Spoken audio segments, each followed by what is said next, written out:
Hermanos queridos, muy buenos días, que Dios los bendiga.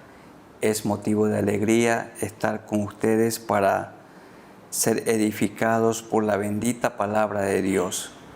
Estamos estudiando en estos días la carta de Pablo a los romanos, una carta de gran bendición. Bien dicen muchos autores que el creyente que comprende Romanos puede comprender toda la Biblia. Y Romanos es una carta que fue escrita para la iglesia en Roma. Roma, la capital del imperio y también la capital del mundo en aquel entonces. Y Pablo le escribió desde Corinto en su tercer viaje misionero entre los años 56 al 58, cuando Nerón César era el emperador. Dice la historia que es considerado el peor de todos, pero en esa época Pablo escribió esta carta para los romanos. Y es una carta para capacitar obreros cristianos. Toda persona que le sirve a Dios como misionero, como evangelista, como pastor, como maestro, y todo creyente en general debe conocer Romanos, estudiarlo, interpretar correctamente esta carta y aplicarla para poder enseñarla y predicarla. Y en esta ocasión vamos a meditar en los capítulos 8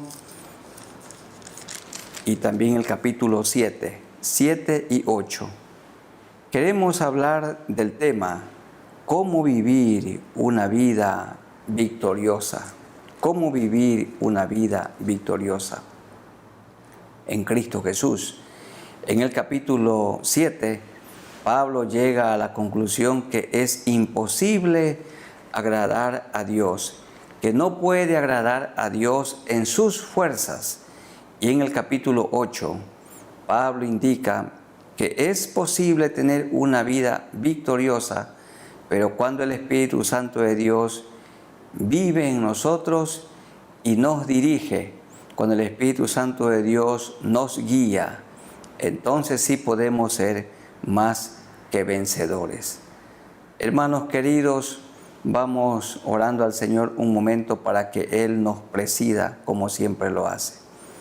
Soberano Señor, gracias por esta carta de Pablo escrita a los romanos y también escrita para nosotros. Guíanos en este estudio, que nuestras vidas sean edificadas, alentadas y desafiadas. Señor, terminaremos convencidos completamente que en nuestras fuerzas no podemos vencer el pecado, no podemos dominar la vieja naturaleza que lucha con la naturaleza nueva que recibimos cuando nos arrepentimos de nuestros pecados y pusimos nuestra fe y confianza en Jesús. Pero junto a Cristo, con la presencia del Espíritu Santo que mora en nosotros, sí podemos ser vencedores y tener una vida victoriosa. Guíanos, Señor, en tu nombre santo. Amén. En primer lugar, Pablo hace una analogía entre nuestra relación con Cristo y la relación con la ley. Dice Romanos 7, 1 al 3. ¿Acaso ignoráis, hermanos, pues hablo con los que conocen la ley, que la ley se enseñorea del hombre entre tanto que éste vive? Y aquí está la analogía. Porque la mujer casada está sujeta por la ley al marido mientras éste vive. Pero si el marido muere, ella queda libre de la ley del marido. Así que si en vida del marido se uniere con otro varón, será llamada adúltera. Y aquí está la aplicación. Pero si su marido muriere, es libre de esa ley, de tal manera que si se uniere a otro marido, no será adúltera. Así también vosotros, hermanos míos, habéis muerto a la ley mediante el cuerpo de Cristo, para que seáis de otro. Hay que subrayar esto. Para que seáis de otro, del que resucitó de los muertos, a fin de que llevemos fruto para Dios. El Señor está enseñándonos aquí y diciendo que el matrimonio es para toda la vida. Nunca fue el plan de Dios la separación, el divorcio o el repudio. El Señor le hizo a Adán a una mujer, se la hizo a Eva y se la entregó como su compañera. No le hizo dos Evas, le hizo una sola mujer. Y dejará el hombre a su padre y a su madre y se unirá a su mujer y los dos serán una sola carne. El Señor Jesús dijo, hasta que la muerte los separe. Pero si el marido muriere, entonces la mujer queda en libertad para ser de otro, para casarse con otro. Y de igual manera, si la mujer muriere, el hombre queda libre para casarse con otra. Pablo dice, siempre y cuando sea en el Señor. ¿Y qué quería Pablo enseñar con esta realidad, con esta verdad del matrimonio? Que antes, dice Pablo, éramos de la ley, estábamos unidos a la ley, pero ahora somos de otro, dice el versículo 5. El versículo 4, así también vosotros, hermanos míos, habéis muerto a la ley mediante el cuerpo de Cristo, para que seáis de otro. ¿De quién? ¿De quién otro? De Cristo. Antes estábamos unidos al mundo, pero ahora estamos unidos a Cristo.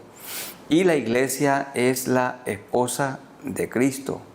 Y unidos a Cristo podemos tener una vida victoriosa. Pablo dice en segundo lugar, en los versículos 7 hasta el 25 o hasta el 24, que hay una lucha espiritual en nuestro interior. Hay una lucha en nuestra mente. ¿Y cuál es esa lucha entre las obras de la carne y la presencia del Espíritu Santo en nosotros? Hay una lucha en nuestra mente, en nuestro ser, entre la naturaleza caída, la naturaleza adánica y la nueva naturaleza que recibimos cuando confesamos nuestros pecados. Y dice el versículo 7 del capítulo 7, ¿qué diremos pues? ¿La ley es pecado? En ninguna manera. Pero yo no conocí el pecado sino por la ley, porque tampoco conociera la codicia si la ley no dijera, no codiciarás. Mas el pecado, tomando ocasión por el mandamiento, produjo en mí toda codicia, porque sin la ley el pecado está muerto. Y yo sin ley vivía en un tiempo, dice Pablo, pero venido el mandamiento, el pecado revivió y yo morí. La ley es como un equipo de rayos X. Cuando una persona se toma o le hacen una tomografía, por ejemplo, o una radiografía, esta tomografía o radiografía da a conocer el tumor maligno que una persona puede tener. Se lo revela, pero no se lo quita. Así es la ley. La ley revela el pecado, pero no quita el pecado. Y está bien si se cumple la ley luego que hemos recibido a Cristo, porque entonces por amor a Cristo cumplimos la ley, obedecemos la ley, pero nadie la pudo cumplir. El único que cumplió toda la ley es Jesucristo. Y cuando nosotros acudimos al llamado que Él nos ha hecho, al llamamiento, y confesamos nuestros pecados, nos hacemos parte de su iglesia, de su reino, de su cuerpo. Entonces Dios nos mira como si hubiéramos o como si hubiésemos cumplido la ley. Dice el verso 12, de manera que la ley a la verdad es santa y el mandamiento santo y justo y bueno. Luego lo que es bueno vino a ser muerte para mí. En ninguna manera, dice el verso 13, sino que el pecado, para mostrarse pecado, produjo en mí la muerte por medio de lo que es bueno, a fin de que por el mandamiento el pecado llegase a ser sobremanera pecaminoso. Porque sabemos que la ley es espiritual, y dice Pablo, mas yo soy carnal, vendido al pecado.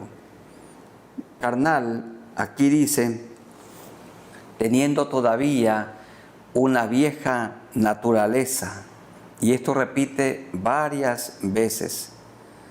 También lo dice en el versículo 17, de manera que ya no soy yo quien hace aquello, sino el pecado que mora en mí. En mi condición humana no habita el bien, dice Pablo, sino el mal, el pecado que mora en mí. 17. De manera que ya no soy yo quien hace aquello, sino el pecado que mora en mí. Y también dice el verso 20, y si hago lo que no quiero, ya no lo hago yo, sino el pecado que mora en mí. Así que, dice el verso 21, queriendo yo hacer el bien, hallo esta ley, que el mal está en mí. Es triste esto que Pablo expone. Pablo aquí está reconociendo que en sus fuerzas, él como humano,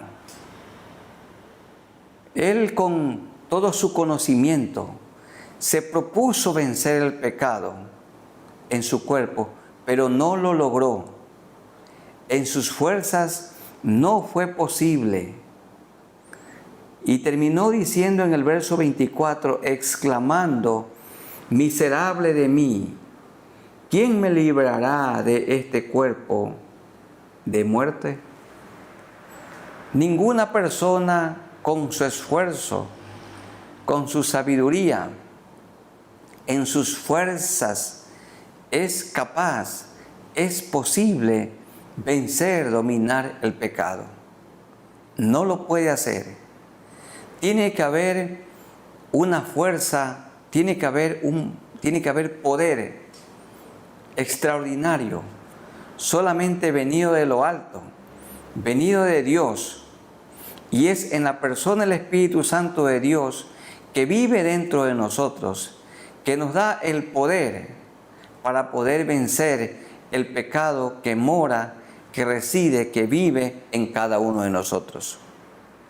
Como decíamos hace un momento, la ley no salva. La ley solamente revela el pecado, como una radiografía o tomografía revela el tumor, pero no quita el tumor. En este caso, el tumor del pecado solamente puede ser quitado por la sangre que el Señor Jesucristo derramó en la cruz del Calvario. En el verso 24, Pablo dice, miserable de mí. Pablo se siente agotado y miserable debido a su esfuerzo sin éxito de tratar de agradar a Dios bajo los principios de la ley, cosa que él no logró como fariseo. Cumplía la ley celosamente, pero nada de esto lo satisfizo. Aunque cumplía la ley en parte, seguía sintiéndose miserable. ¿Quién me librará de este cuerpo de muerte?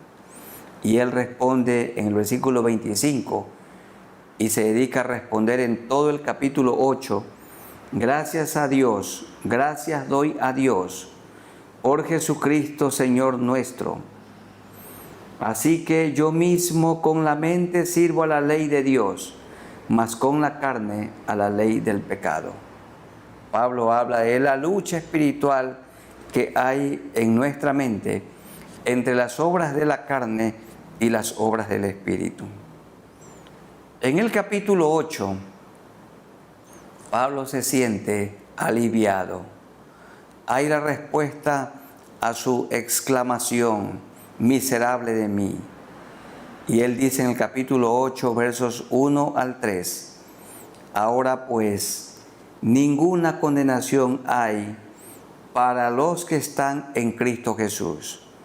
No dice para los que están en el templo, o se han bautizado, o para los que tienen una Biblia, sino para los que están en Cristo Jesús, los que no andan conforme a la carne, sino conforme al Espíritu. Porque la ley del Espíritu es vida en Cristo Jesús. Me ha librado de la ley del pecado y de la muerte, porque lo que era imposible para la ley, por cuanto era débil por la carne, Dios, enviando a su Hijo en semejanza de carne, de pecado, y a causa del pecado, condenó al pecado en la carne. Cristo nunca pecó, pero se identificó con nuestro pecado, con nuestra maldad. Y Pablo mismo dice, al que no conoció pecado, por nosotros lo hizo pecado, para que nosotros fuésemos hechos justicia de Dios en él. ¿Y qué es la justicia de Dios? Que Dios mira al pecador arrepentido. Dios trata al pecador arrepentido como si no hubiera sido un pecador. Dios trata al pecador arrepentido, al pecador justificado, como si nunca hubiera pecado, como si nunca hubiera hecho nada malo. Generalmente nosotros tendemos a recordar los pecados que otros hicieron y decimos que los hemos perdonado, pero a veces eso no es cierto porque se les sigue recordando. Hay parejas que de cuando en cuando se recuerdan sus pecados pasados y dicen que se han perdonado, pero si se hubieran perdonado genuinamente, ya no lo recordaran de ninguna manera. Se siguen hiriendo. No es así con Cristo. Cuando le confesamos nuestros pecados, Él nos perdona y Él ya no se acuerda de nuestros pecados. Él nos mira, Él nos trata como si nunca hubiéramos pecado, como si no hubiéramos sido pecadores. Ninguna condenación hay ahora para nosotros porque hemos recibido la salvación. También dice Romanos 8, 5 y 6, porque los que son de la carne piensan en las cosas de la carne, pero los que son del Espíritu piensan en las cosas del Espíritu. Esto significa que la mente es el campo de batalla donde la carne y el espíritu pelean. ¿Y quién gana la pelea? A quien nosotros alimentamos. Si alimentamos las obras de la carne, el pecado en nuestra vida tendrá victoria. Pero si alimentamos las cosas del espíritu, entonces tendremos la victoria nosotros sobre el pecado. Porque el ocuparse de la carne, dice el verso 6, es muerte, pero el ocuparse del Espíritu es vida y paz. ¿Y qué es, hermanos queridos, ocuparse de la carne? Yo quiero presentar un ejemplo. En Romanos mismo, en Romanos 1, del 29 al 32, las personas que se ocupan en las cosas de la carne hacen esto. Romanos 1, 29 al 32. Esta es la carne, este es el pecado. Estando atestados de toda injusticia, fornicación, perversidad, avaricia, maldad.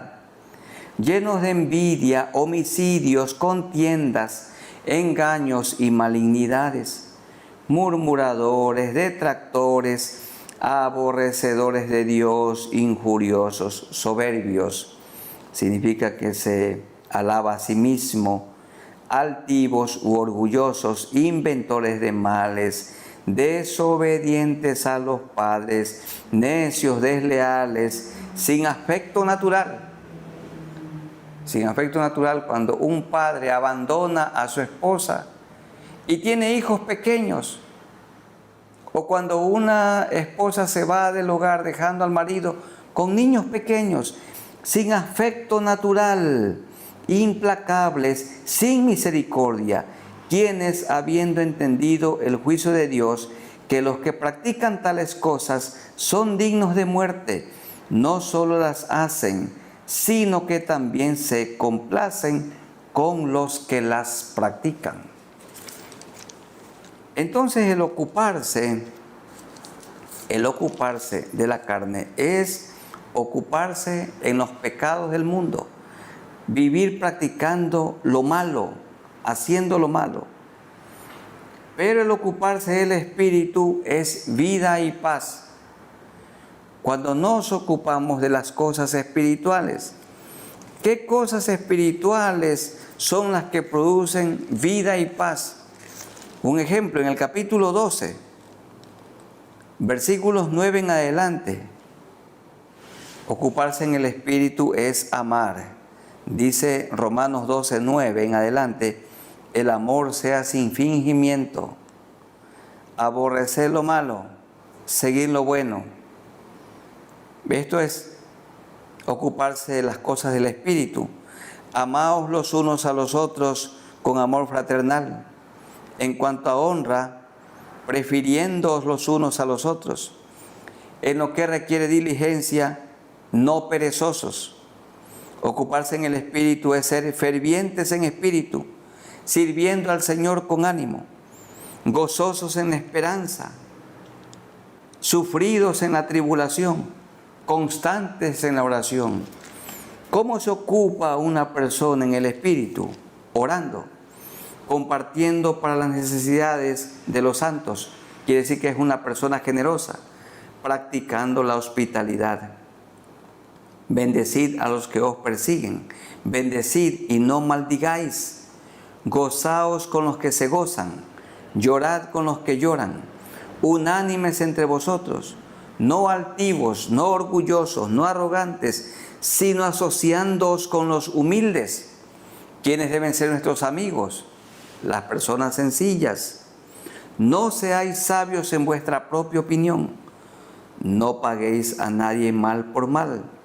Procurad lo bueno delante de todos los hombres.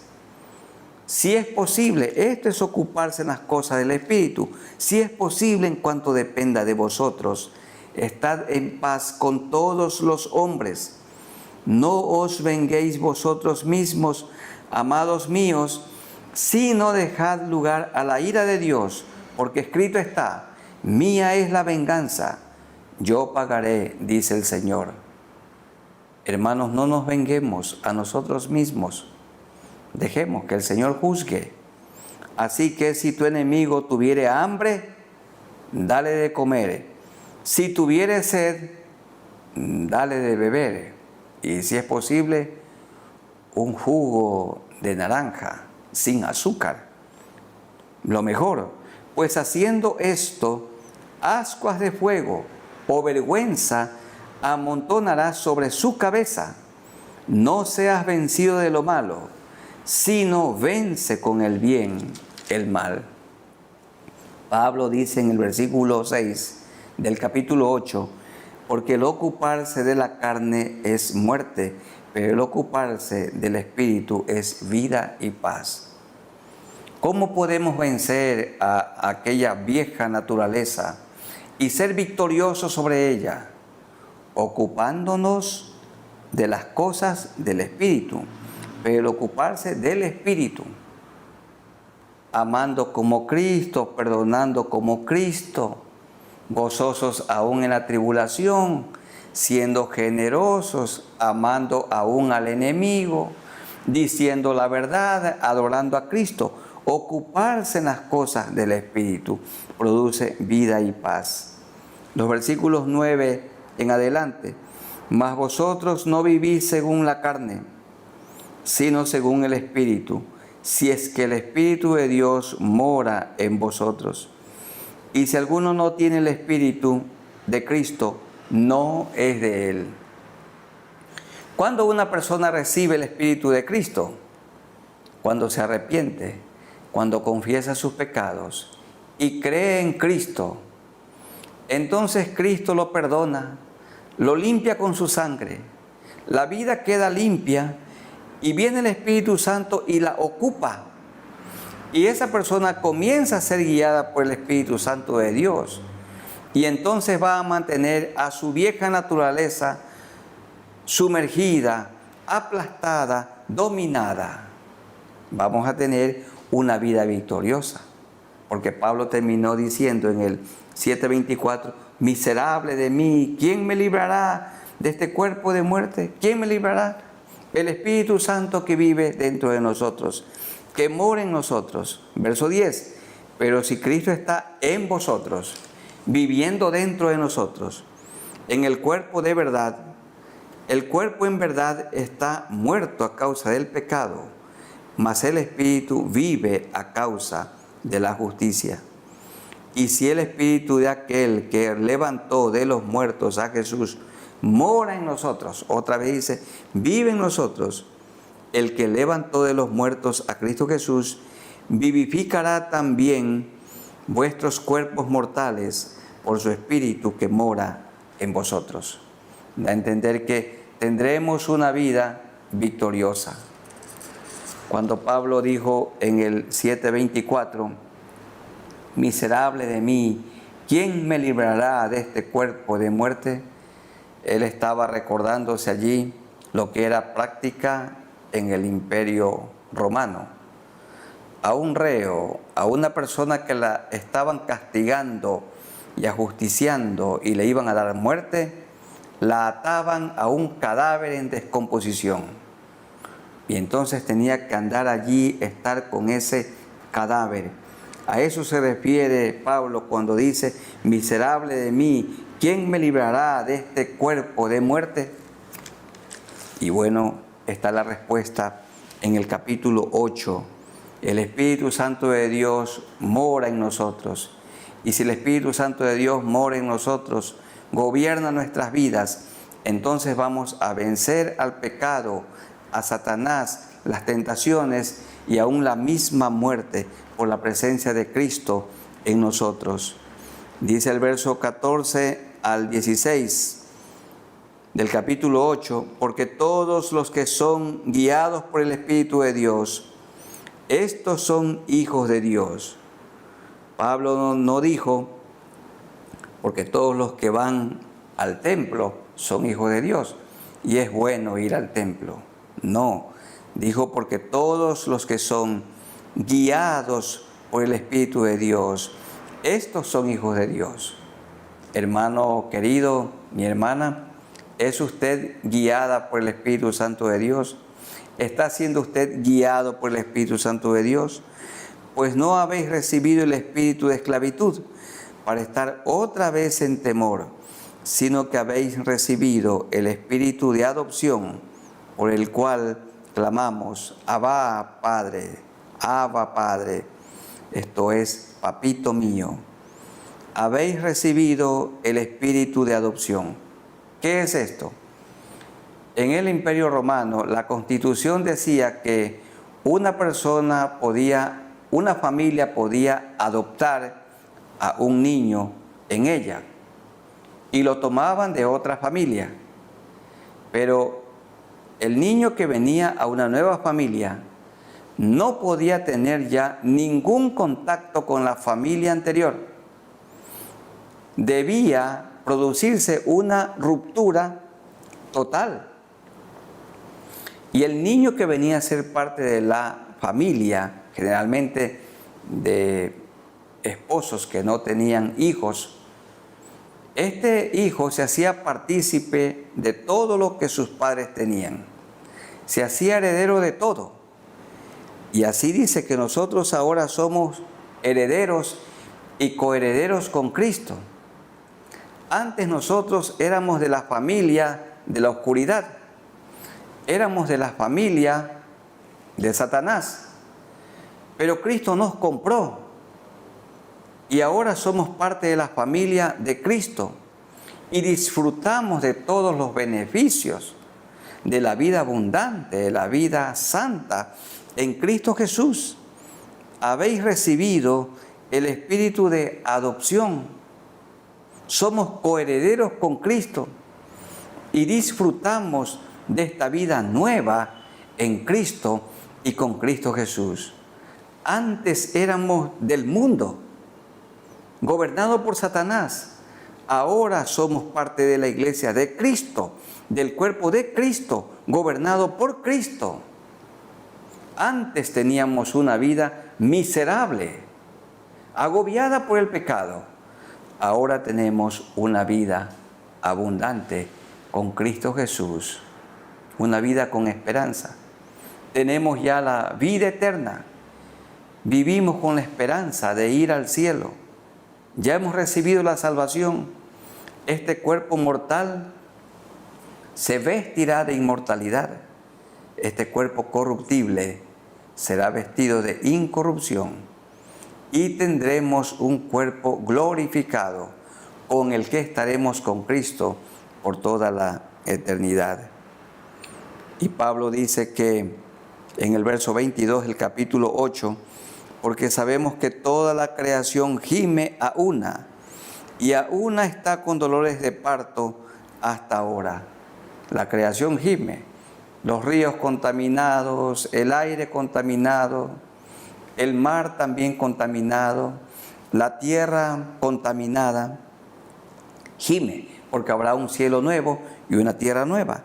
Y dice el verso 23, y no solo ella gime, sino que también nosotros mismos que tenemos las primicias del Espíritu, nosotros también gemimos dentro de nosotros mismos, esperando la adopción, la redención de nuestro cuerpo.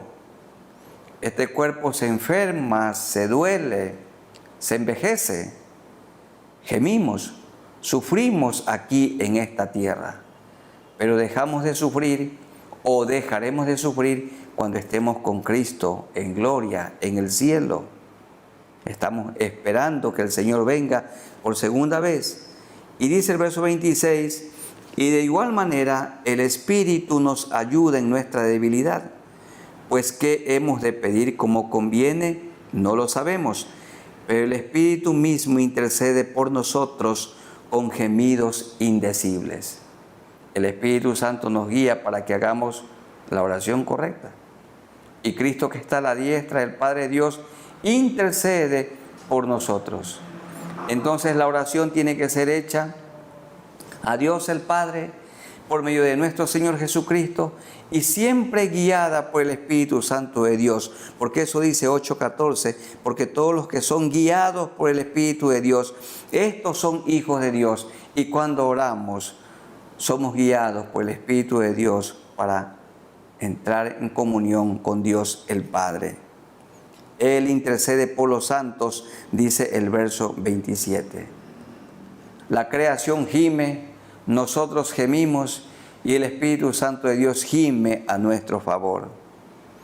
Y Pablo dice en el versículo 28, y sabemos que a los que aman a Dios, todas las cosas les ayudan a bien, o todas las cosas son para bien. Esto es, a los que conforme a su propósito son llamados. Miren, hermanos, todas las cosas les ayudan a bien a los que aman a Dios. Es para los que aman a Dios. Los que no aman a Dios, en lugar de dar gracias a Dios en las adversidades, reniegan contra Dios. Pero los que amamos a Dios, sabemos que en todas las cosas, Dios tiene un propósito. Damos un ejemplo. Todas las cosas les ayudan a bien. Es decir, esta pandemia es para bien. Cuando hay salud es para bien. Pero cuando estamos enfermos también es para bien. Cuando hay abundancia es para bien. Cuando hay escasez también es para bien. Todo obra para bien. Esto es, a los que conforme a su propósito son llamados. Y aquí está la respuesta a los versículos 29 y 30, que ahí se prestan para tanta confusión. Hay personas que enseñan tristemente que Dios elige, predestina a unos para salvación y a otros para condenación. Falso. Dios no hace esto. Sería Él injusto. Miren cómo dice: porque a los que antes conoció, también los predestinó para que fuesen hechos conforme a la imagen de su Hijo, para que Él sea el primogénito entre muchos hermanos.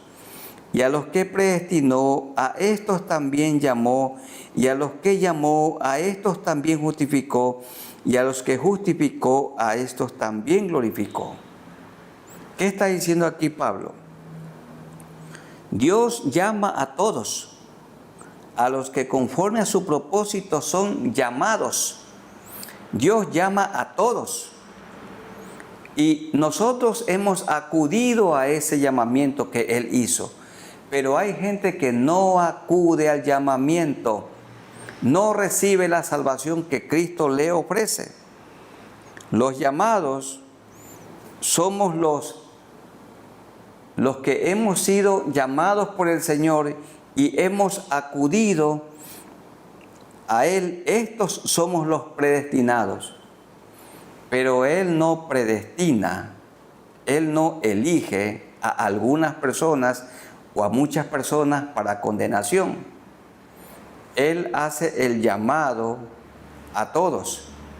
Unos acudimos y decimos sí, otros no acuden y dicen no. Porque hay varios versículos que certifican esto. Juan 3:16. Porque de tal manera amó Dios al mundo, que ha dado a su Hijo unigénito, para que todo aquel que en Él cree no se pierda, mas tenga vida eterna. Todo aquel. Quiere decir que la salvación está dispuesta para todos.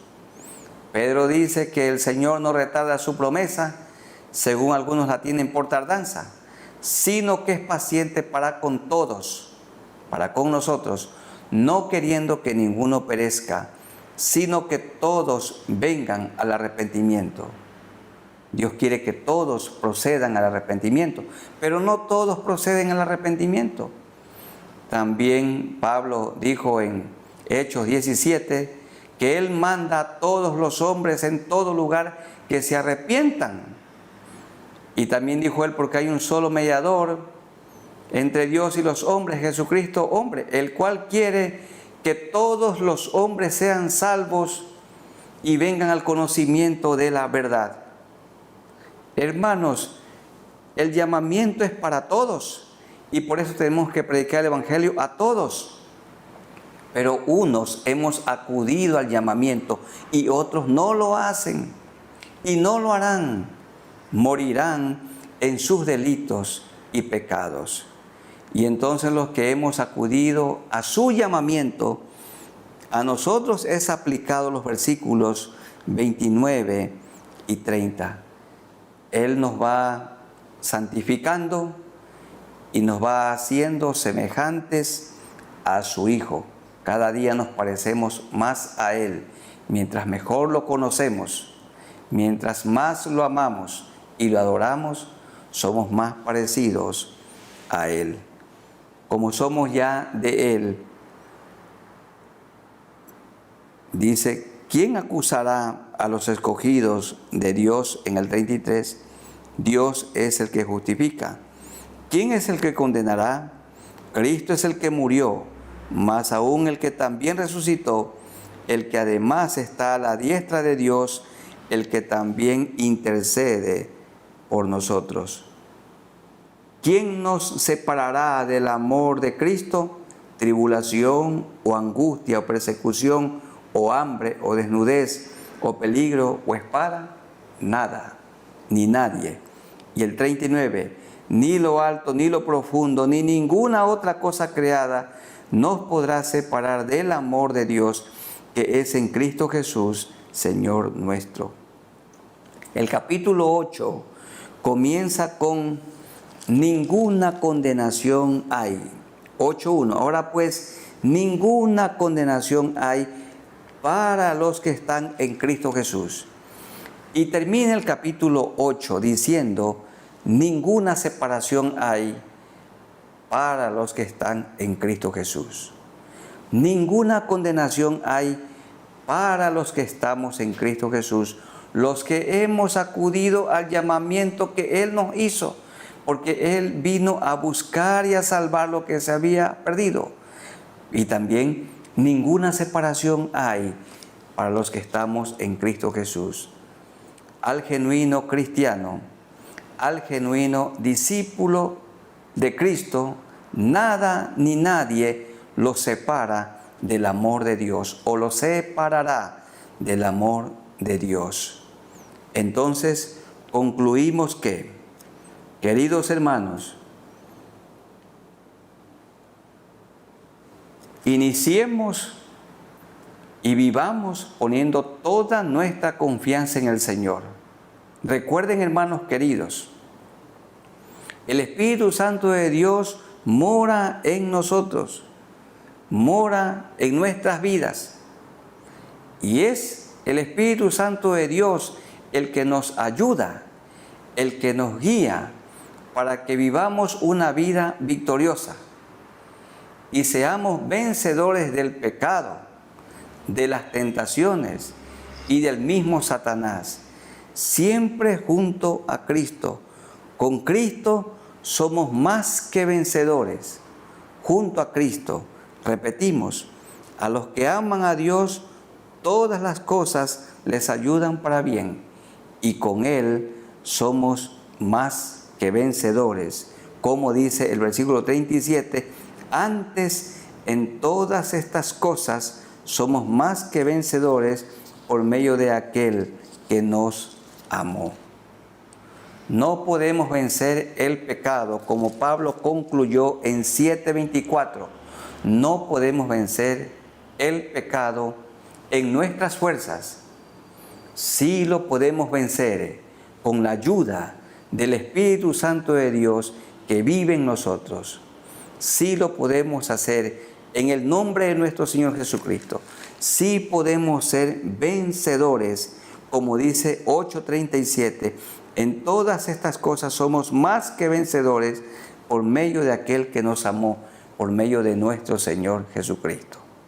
Que el Señor nos ayude a tener una vida victoriosa y a reconocer que nuestras fuerzas no lo lograremos nunca. Por esto Jesús dijo, bienaventurados los que lloran por su pecado, bienaventurados los que lloran, porque ellos recibirán consolación. Bienaventurados los que lloran por su pecado, porque solamente en el nombre de Cristo, con el poder de Cristo, con la presencia del Espíritu Santo de Dios que mora en nosotros, lo podemos vencer y vivir una vida victoriosa, una vida que le agrada a Él. Vamos orando al Señor para que Él nos ayude. Soberano Señor, ayúdanos a vivir una vida victoriosa. ¿Cómo? Por medio de tu Santo Espíritu que vive dentro de nosotros. ¿Y cuándo recibimos el Espíritu Santo de Dios? Cuando Cristo vino a nuestro corazón, cuando confesamos nuestros pecados, cuando te pedimos perdón, cuando creímos en ti, entonces tú limpiaste nuestra vida y el Espíritu Santo de Dios vino a morar en nosotros. Y con la presencia de Cristo en nosotros, podemos ser más que vencedores del pecado, de las obras de la carne. Pablo reconoció que en sus fuerzas nunca lo logró, Por esto exclamó: miserable de mí, ¿quién me librará de este cuerpo de muerte? Pero en el capítulo 8 habla de la maravillosa obra del Espíritu Santo de Dios en nuestras vidas y cómo el Espíritu Santo de Dios nos guía. Ayúdanos, Señor, a tener una vida victoriosa. Reconocemos una vez más que en nuestras fuerzas no lo podemos lograr, pero junto a ti esto sí es posible. Gracias, Señor. Ayúdanos a vivir una vida agradable, una vida enteramente santificada para ti, en el nombre de nuestro Señor Jesucristo. Y oramos por nuestros amigos, para que ellos puedan abandonar, dejar el pecado. No lo podrán hacer en sus fuerzas. Amigos queridos, tienen que arrepentirse de sus pecados. Digan al Señor: Señor, reconozco que moriste por mí en la cruz del Calvario y derramaste tu sangre preciosa. Límpiame con tu sangre de todo pecado y de toda maldad. Limpia mi vida, limpia mi corazón. Y te ruego que tu Santo Espíritu venga a vivir en mí, a morar en mí, para que me ayude a ser un vencedor. Ayúdame, Señor. Gracias por esta vida nueva que me has dado. Quiero imitarte a ti. Señor, otra vez muchas gracias por la salvación tan grande que hemos recibido y porque ya tenemos la vida eterna y podemos vivir una vida abundante y junto a ti más que vencedores. Gracias porque el Espíritu Santo de Dios mora en nosotros, vive en nosotros y nos ayuda a vencer el pecado, a mantener subyugada, aplastada, dominada la vieja naturaleza que a veces quiere actuar. Gracias, Señor, porque podemos ir junto a ti de victoria en victoria, de triunfo en triunfo, en el nombre de nuestro Señor Jesucristo. Amén.